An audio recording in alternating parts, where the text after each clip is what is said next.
ทุกคนขอโยสางกีตาร์มันนี่กับพามาเบิงสูตรน้ำยาขายาเนาะผสมเองเนาะอันนี้จะเป็นสูตรค่อยเฮ็ดหลายแบบเนาะหลายสูตรทดลองเบิงนี่ค่อยจะ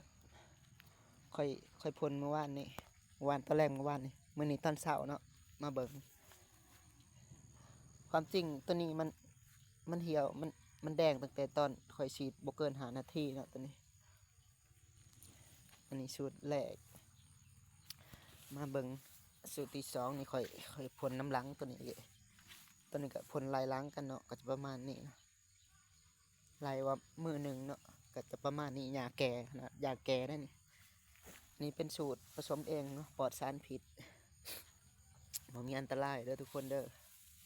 ผสมเองเนาะยาขายาสูตรนี้จะประมาณนี้อันนี้สูตรที่สามนี่ก็ตัวนี้ก็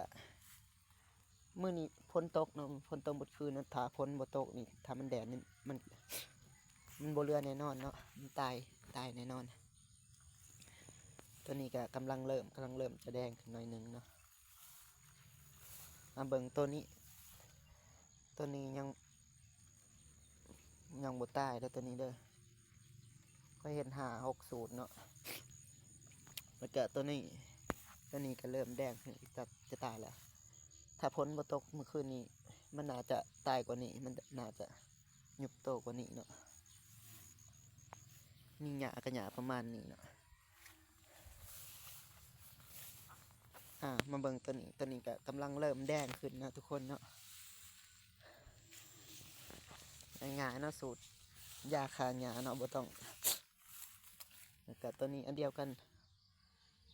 หญ้าตัวนี้มันก็กำลังเริ่มแดงขึ้นเด้อทุกคนก็จะประมาณนี้เนาะก็เดี๋ยวสิใช้สำหรับไปฆ่าหญ้าให้หน้าเนาะทุกคนหญ้านำเขาพวกนี้โอเคมื้อนี้บ่มีหยังหลายเนาะมาเบิ่งอัปเดตเท่านี้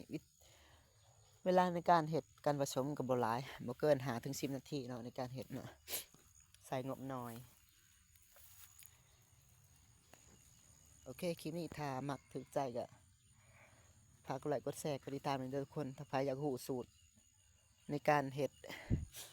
ยาขายาแบบนี้คอมเมนต์เข้ามาเด้อเดี๋ยวสิเฮ็ดคลิปอธิบายให้ฟังเด้อทุกคนเด้อ